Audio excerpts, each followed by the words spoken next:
Jai Bhim, Jai Mulnivasi friends, and Jai Bhim, Jai Mulnivasi to all our subscribers.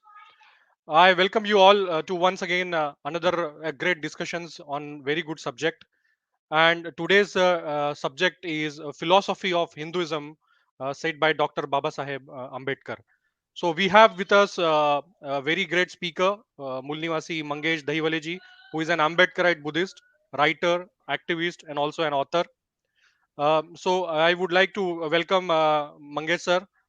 Thank you. Welcome Thank to MNT News Network. And thank you. we have this topic, philosophy of Hinduism by Dr. Babasaheb Ambedkar, from Babasaheb Ambedkar Writings and Speeches, Volume 3 and Part 1. So I would like you to take it forward and talk on this subject, philosophy of Hinduism.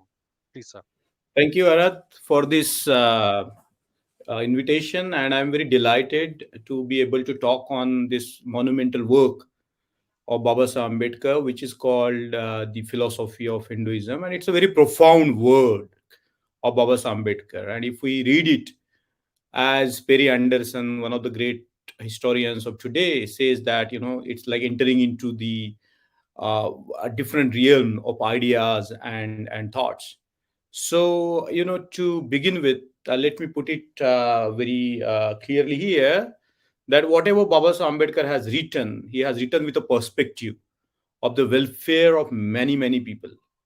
And as he says that all his, intellectual prowess was directed towards making India a truly democratic republic, and that kind of an intention we can see in Baba Sahib's writings, speeches, and throughout his life, that he wanted to make India into a truly deeply democratic country.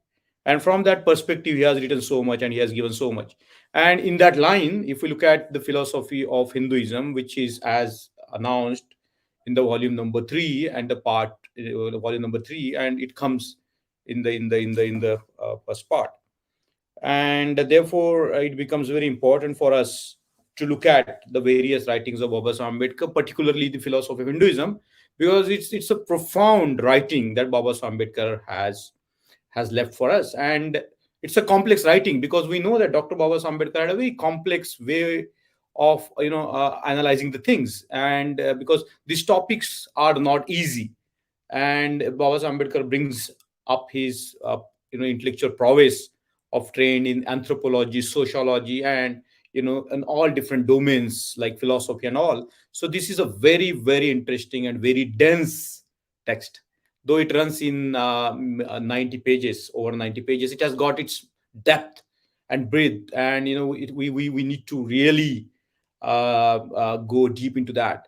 And I'm not sure within the a given period of time, like 40 minutes, how can we give justice to this very profoundly deep, complex text that is called the philosophy of Hinduism. So to begin with, let's begin with what Baba Ambedkar has talked about this particular topic, the complexity of it. He says that there was a conversation between a philosopher and a theologian. By the way, theologian is somebody who is related to the religion, and the philosopher is someone who philosophizes with different ideas. So the theologian tells the philosopher that you are like a blind man in a dark room looking for a black cat which was not there.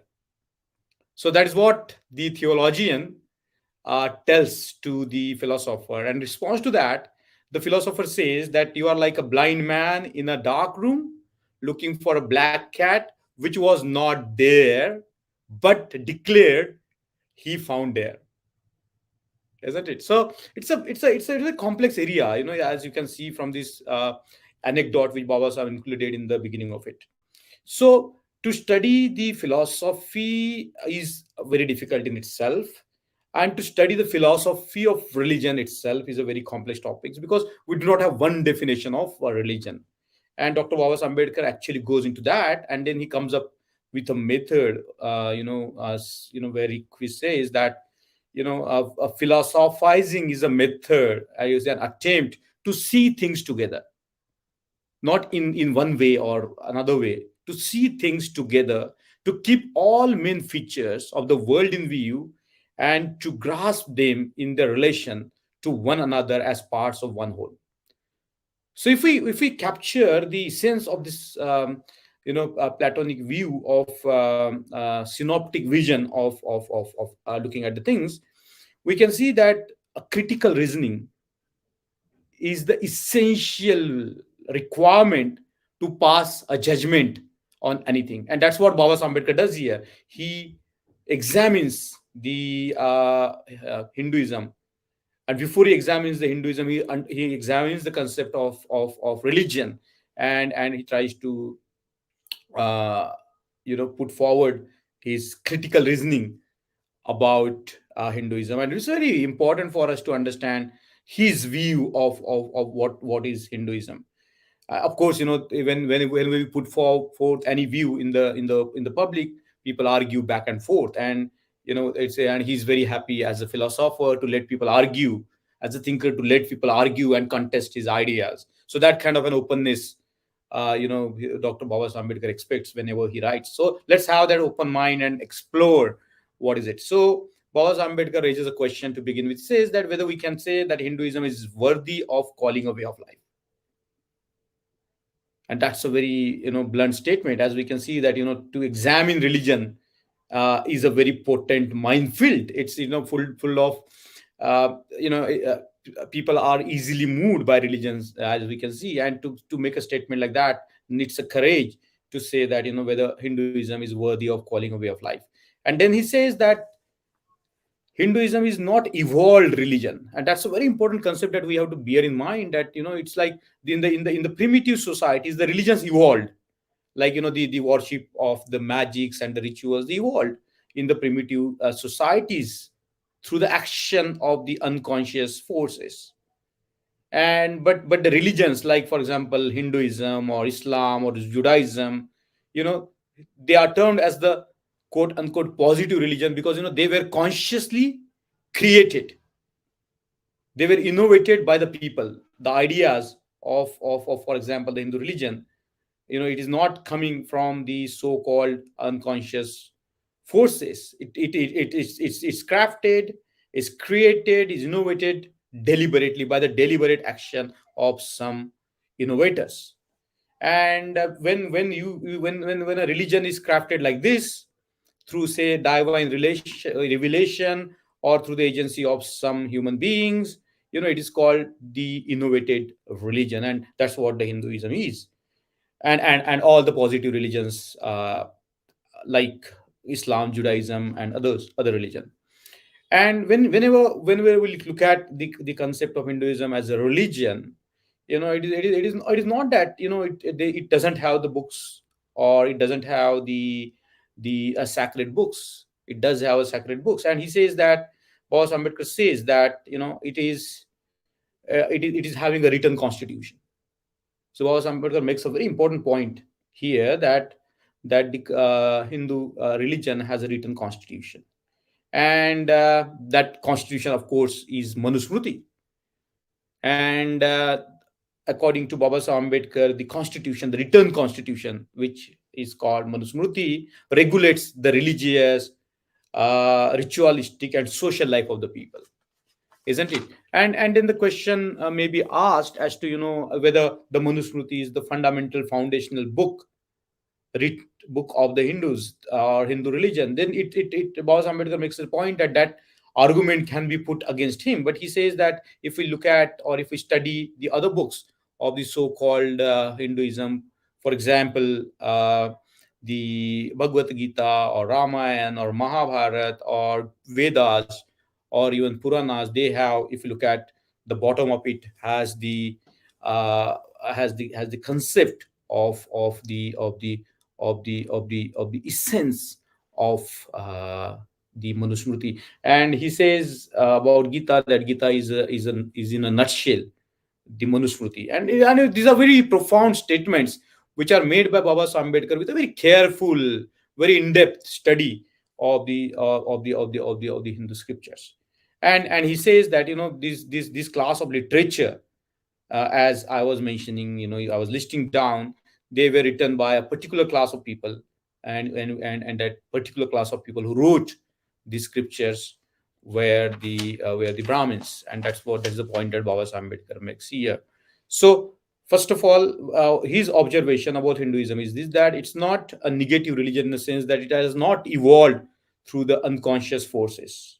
It has evolved or created, not, we cannot say evolved, it was created by the deliberate innovators who had a constitution, a sacred book written as the heart of it, and that's the Manusmriti. And other religious, the constellation of other religious books underscore the essential idea that is there in Manusmriti. And I think that's very well put here by Babasaheb Ambedkar about religion. And let me find out that exact beautiful quote which Babasaheb Ambedkar has put here in this particular book, where he says that the religion. He quotes Herbert Spencer, one of the scientists, a biologist. He quotes him, and he says that religion as a social force cannot be ignored. Religion has been aptly described by Herbert Spencer as the web which everywhere crosses the warp of history. So these terms like weft and warp, they come from weaving the cloths, isn't it? So the religion everywhere, irrespective of India or whatever continent or whatever country we live in, you know, it sort of it is like the weft which everywhere crosses the warp of history, isn't it? So the history of humanity is crossed by the thread of the religion all over the places, and this is true of every society. But Baba Ambedkar takes it further. This particular sentence he takes further. He says, but religion has not only crossed everywhere the warp of Indian history, it forms the warp and oof of the Hindu mind. So warp and hoop means the foundation. So the foundation of the Hindu mind is the religion. That's what Baba Ambedkar is making a point here. So I think these preliminary remarks are very important to bear in mind Baba Ambedkar's understanding of philosophy of Hinduism. And he goes into many important points here. Particularly, he says that when we think about, for example, Hinduism, we think about the classes at war.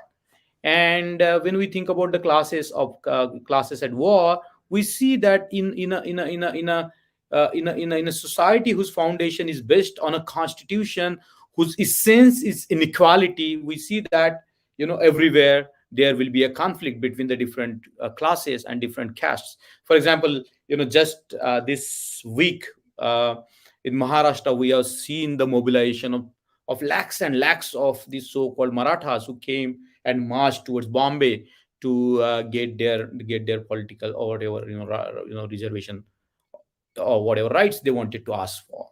So you see, it's not only Marathas here who are mobilizing as a caste for whatever rights they think are justified to them. It's everywhere throughout India. It's all over the places. You look at the Jats, you look at the Kapus, you look at Patels, and these are so-called the caste among the so-called Shudra communities, but they are also mobilizing. So this caste are mobilizing vis-a-vis some other castes. And Baba Ambedkar says that the hallmark feature of a religion which is based on a written constitution whose heart is inequality will always lead to the perpetual wars. There will not be peace, and hence there will not be prosperity in that community which is always locked in the perpetual conflict. And that conflict is not just one way, as Baba Ambedkar says, that the conflict or the social psychology of the uh, of the Hinduism is based on what is called the mutual hatred and contempt. It's not just the mutual hatred and contempt is not just one way. It's mutual. It's the hatred and the contempt is not unidirectional. It's both ways. It's mutual. So there is a mutual hatred and contempt between the communities in such a society whose underlying idea is inequality. And we see this not only as the hatred directed by the Brahmins towards the other caste, but it's other way around as well, because Babasaheb Ambedkar cites here one of the very important texts called the Sahyadri Khand, which is about making the ridicule or lampooning of the Brahmins, and it was so much hated by the Brahmins, the lampooning and hatred of the class, that the Peshwas in Maharashtra got all the copies of that man that both he burnt, except a few are left. And later on, the Sayadri Khan became one of the rallying points for the non-Brahmin leaders to argue against the what is called uh, the Brahminical Hinduism. So you see, this is a very important concept that has been put forth by Babasaheb Ambedkar, that there is a caste and class war because of this idea of inequality inherent, ingrained in the religion, or in the religion, or in the religious books. The second idea that is inbuilt in the Hinduism is the idea of, or the centrality of a class. And like when you look at the other religions or philosophies, we see that either there will be a society or social utility as the uh, basis of the philosophy of the religion, or on the other hand, the justice for the individual. But when we look at the Hinduism, but which has Brahmanism at its heart, the central concept is the centrality of the Superman. Okay, which means that the common man has no much, nothing to do much. They have to just obey the class of a Superman. And if you look at the religious text, we can see that they are written in a way that safeguards the centrality of a Superman, and damns the common man. So it's a religion that keeps alive the interest of the class of a Superman, and it conceives the idea of a Superman in the religious texts. And that's a very important point that Baba Samad. The first point is this: that in a religion which has a written constitution, which has inequality at its heart, will always lead to the class and the caste conflicts and the war. And it cannot create a nation where the people live based on the mutual respect and love for the fellow human beings. That is an antithesis of that. There is a mutuality of the contempt and hatred in such a system of thoughts.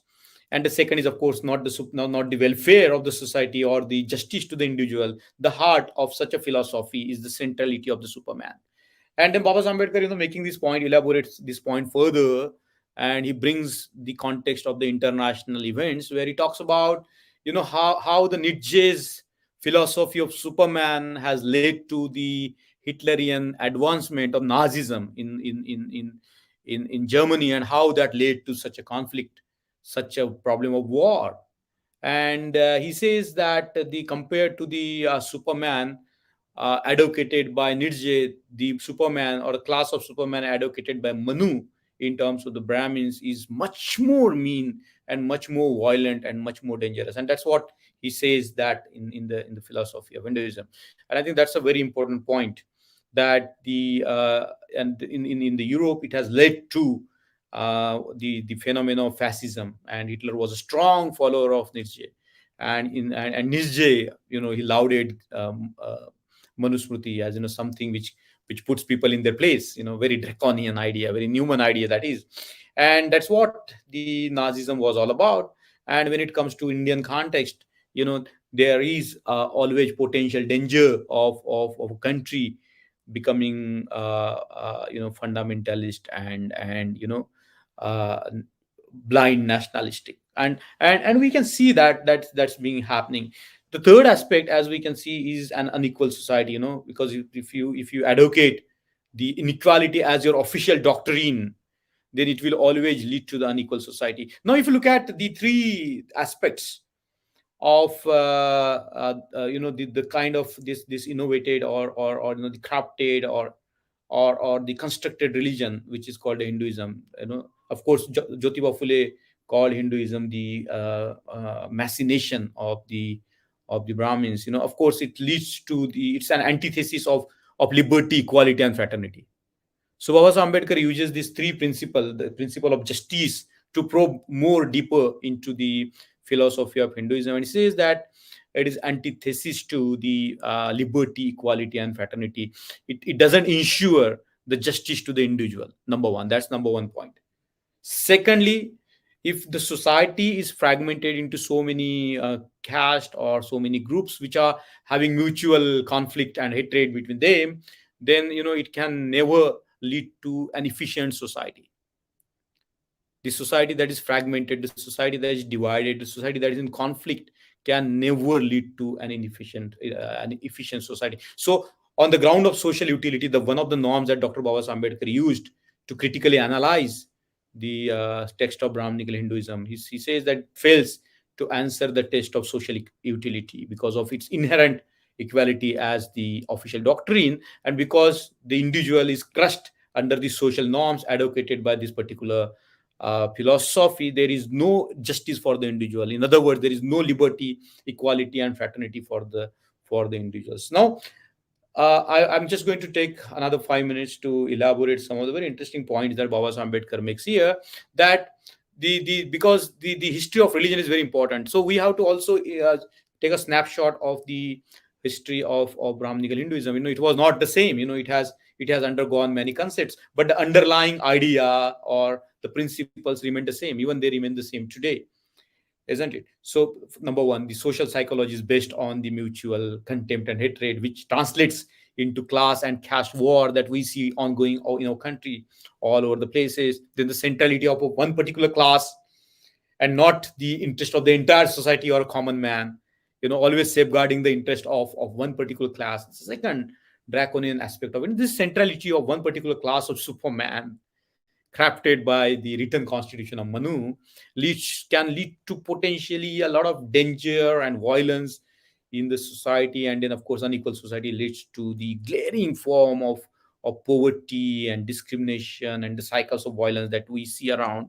So the religious revolution, now this mind which is living in the antique world, because these are the concepts of the antique society, isn't it? Now in the 20th century or 21st century, these ideas are not tenable. For example, the Copernican revolution, as Babasaheb Ambedkar says, has dismantled a lot of ideas which were advocated by the religion, isn't it? So that's number one very important point, that the ideas of what is called the science or the scientific revolution has dismantled the idea that any god is a creator of this world, isn't it?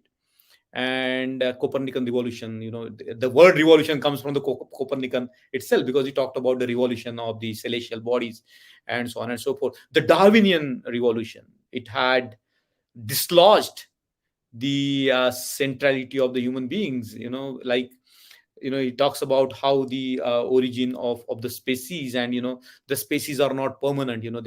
They undergo change. No species is permanent, they evolve all the time.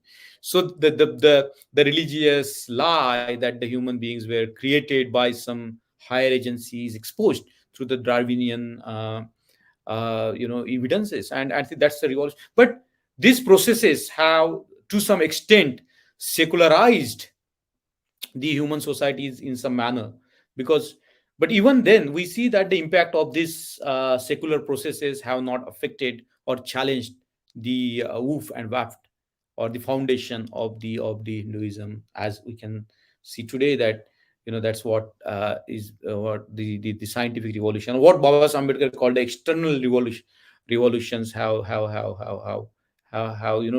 played a role in secularization, but it didn't cause much damage to the structures of inequality that were laid down there. Secondly, the internal revolution, like the god concept itself has undergone many changes. In the beginning, the god was a tribal sort of a totem, and people mobilized around that. And then Babasaheb Ambedkar goes at length as to how this concept of the god came into being and how it evolved. And when he says that, he says very interestingly that this when it comes to the uh, Hindu philosophy, the concept of the god, or what is called the process of secularization has not been modernized, in a sense that we still live in the mythological eras, where even when the facts or the beliefs are challenged by the science, even the beliefs are challenged by the other evidence based systems, we still live in the mythological past, and we still in the in the grip of the mythical characters. And that's very important point that Babasaheb Ambedkar makes in this particular thing. So, when we look at the philosophy of Hinduism or philosophy of religion, I think there are a lot of revolutions which have taken place and still taking place. So, for example, there Dr. Babasaheb Ambedkar himself, who wrote this very incisive document on the philosophy of Hinduism, and it goes at length. As I said, this is a 90-page book written by a scholar who had two research degrees from the best of the universities of the world, trained with the best minds of the time, is throwing his light of intellect on this topic. He of course is going to make it foolproof, and he's going to analyze it based on the evidences, not based on belief system. And these 90 pages are so dense that we need a lot of efforts to unpack a lot of ideas inbuilt in this particular text. So what I'm going to do is, in the end, I'm going to talk about what Babasaheb Ambedkar or the revolutionaries that we see around have done to make this particular system more human, more equal, more just, more free. So, for example, as Baba Ambedkar says, it thinks that there are two contradictions. There is a contradiction in the society on the political space. We will have an equality, liberty, and fraternity, but in social and economic domain, it will not be there, because our social and economic domains, particular social domain, is still controlled by this archaic, antique, mythical thoughts. And because the society is dominated by that, it's not it ready to become more secularized, more just, more human, and more efficient.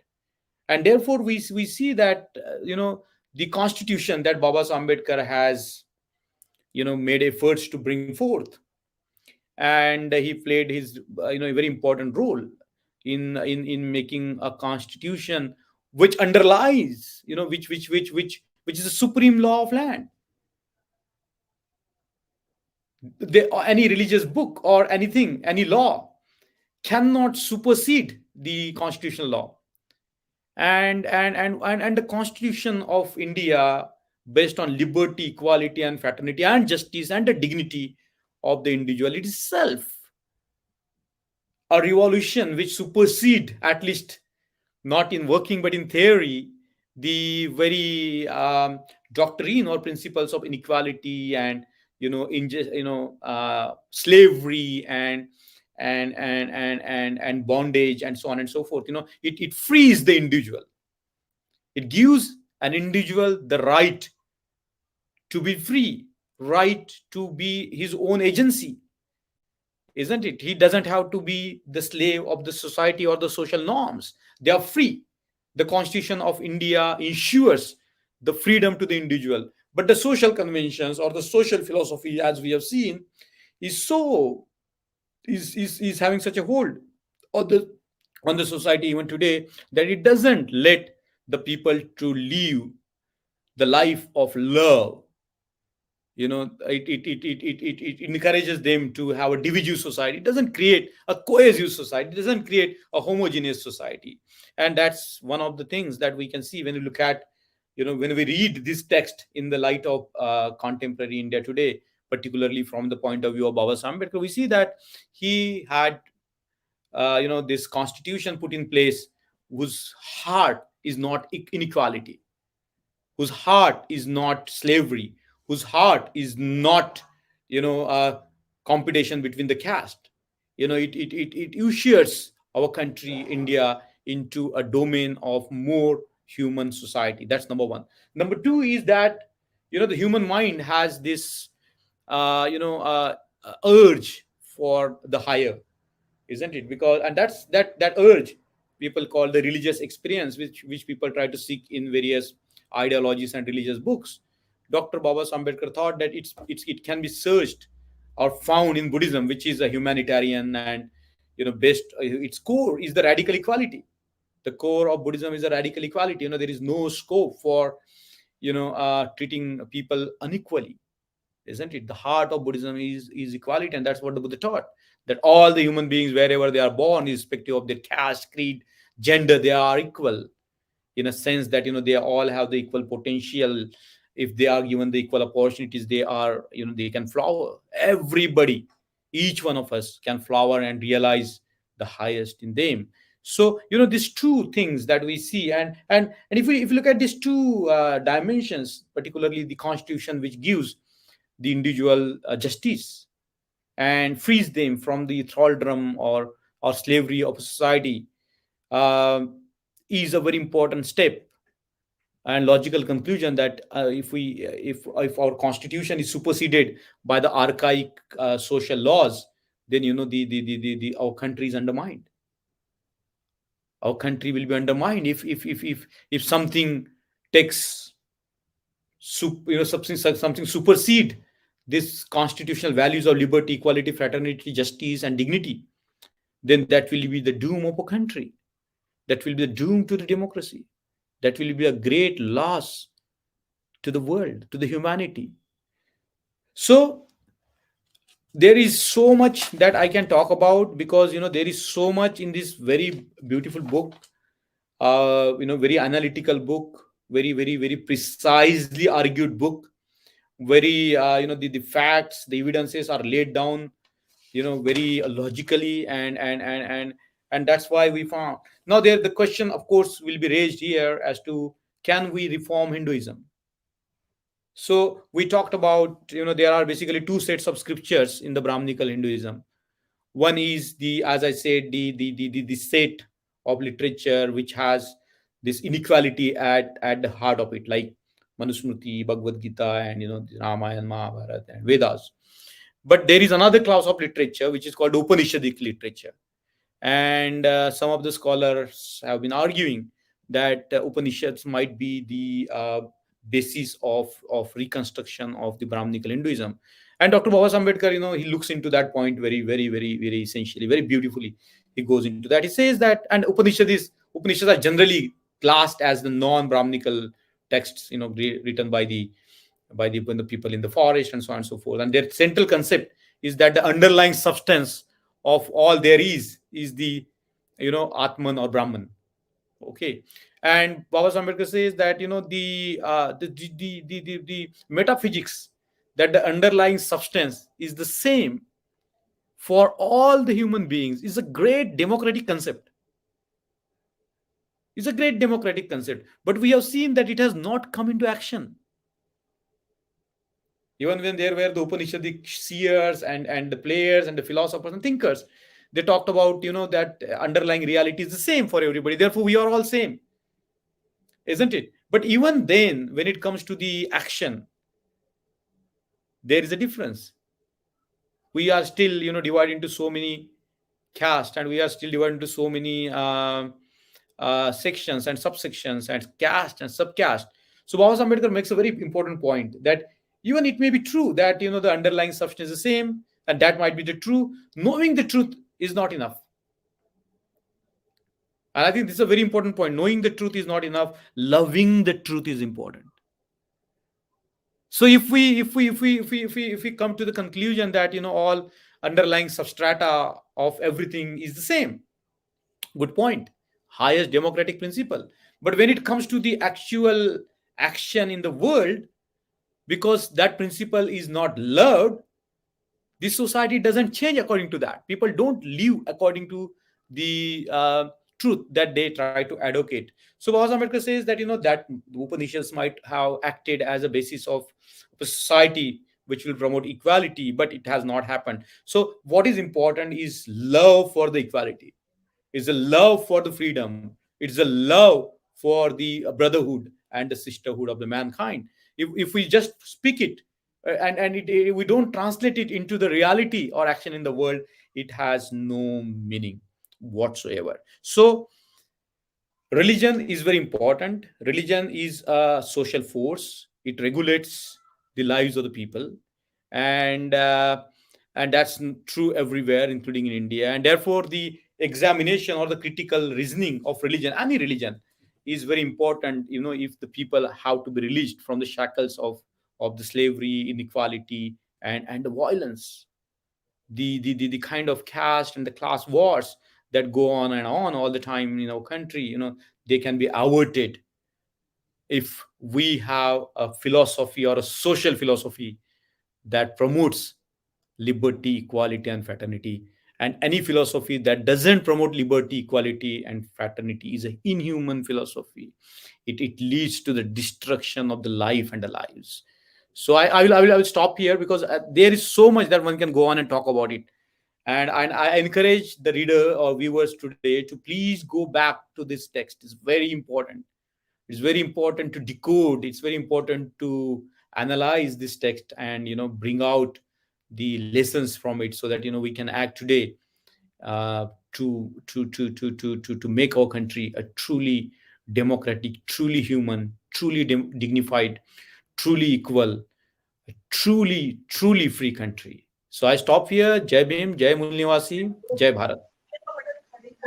Thank you very much, Mangesh sir. I mean, putting into so much learning or information regarding the philosophy of Hinduism, as talked by Dr. Babasaheb Ambedkar. With this, I think that we have not been able to cover the entire scope of this book, or this said book by Babasaheb. I think we will have, this is our first session. We're gonna have another session covering the other aspects of this book. Yeah, can you please highlight on that? Uh, Actually, this whatever summary I presented to you today is like a heart of the argument that Dr. Baba Ambedkar makes, and there are a lot of references or evidences substantiate the points that he generally made in this book. So I think I would encourage people to go back to the book as and when they can, because it has such a rich value. It has such a rich analysis. It has such a rich intellectual base. And the book is written with a view to promote how the so-called common man, who is not the center of this philosophy, who is the common man. If you look at this class of the superman, who are the other rest of the people? They are scheduled caste, scheduled tribes, OBCs, minorities, and so on and so forth. And we see that somehow this poison of inequality has also slipped into the minorities. In minorities in India today, how have caste system. Like if you look at the Christianity, or you look at Islam today, they have the caste system. You look at the OBCs, which form the major chunk of the population of this country. They numerically a lot of population. They are still in the grip of Sanskritization. They have not been able to break the mold of Sanskritization, Brahmanization. The leaders from these communities have tried to do it. Jyotiba Phule, Periyar, and we can name a lot of people in this domain who have tried to break the spell or mold of Sanskrit, which has not happened. But there are social movements which are active, and hopefully one day these societies will be awake. And we don't know what is the reality of these communities' social and economic status. There is no caste census to exactly know what is happening with the OBCs, what kind of an extent of poverty they are living in, what kind of a deprivation that these OBC communities are living in. As far as the scheduled caste are concerned, the most of them, they claim to be an Ambedkar, but they have not followed the path shown by Babasaheb Ambedkar, to embrace Buddhism, the more dignified and egalitarian and more human, more, conducive to the realization of the democracy in this country. They are still stuck in the old sort of mold, and they have not been able to follow the path that Babasaheb Ambedkar has given in terms of embracing Buddhism. So I think we can talk about it, but I think this should give the readers or the viewers a kind of food for thought, and maybe encourage them to go back to the philosophy of Hinduism and read the way Annihilation of Caste is read, the way other books of Babasaheb Ambedkar read. I think this book is equally important to be read, cogitated upon, and pondered upon. So I think, maybe next we can discuss something else. But I think I would encourage all the people who are listening to it to go back, read, think for yourself. There is nothing like thinking for yourself. There is nothing like challenging your own established views and changing them. And that's what the human mind is all about. We can all change if we make efforts. So I think I would encourage the readers to go back and Wonderful. read. Yeah. Yeah. Indeed, a wonderful session by you, Mangeshji. I mean, on the philosophy of Hinduism and a general message what this document talks about has been given to the viewers. And absolutely, we will try to see if we can give a link of this document along with the link of this session, so that our subscribers can go through the document and as well as go through this session and understand what Dr. Babasaheb Ambedkar have seen through the various aspects of Hinduism through this book. So thank you Yeah. very much for coming Thank you, Arad. on the session and presenting this topic to us. And thank you for our subscribers and to our viewers. To The appeal has been made that you please go through this document and as well as go through this session again and try to understand what this philosophy is all about, how this has been structured, and through the eyes of Dr. Babasaheb Ambedkar. That is what more important with this session Yeah. is. Before we end, we had discussed this text at length in the 6 sessions. Each session is about 2 hours, and it needs that kind of an elaborate reading. So those are available on the YouTube. So, and I would send that link to you, and maybe you can include that when when the viewers would like to probe this text deeply into. Definitely, we would like to see if this all links we can produce it to our viewers through the link what we are now recording. So hopefully our subscribers can go through all these detailed different aspects of Hinduism, the philosophy of Hinduism, as we are talking about the book of Dr. Babasaheb Ambedkar. So we conclude over here. Thank you so much for this session, Thank you, Mangesh thank ji. you, thank you. Yes, And thank you. thank you for MNT News Network for presenting this subject, and we look forward to your subscription and your patronage for coming sessions. Thank you so much. Jai Bhim, Jai Bol Nivasi.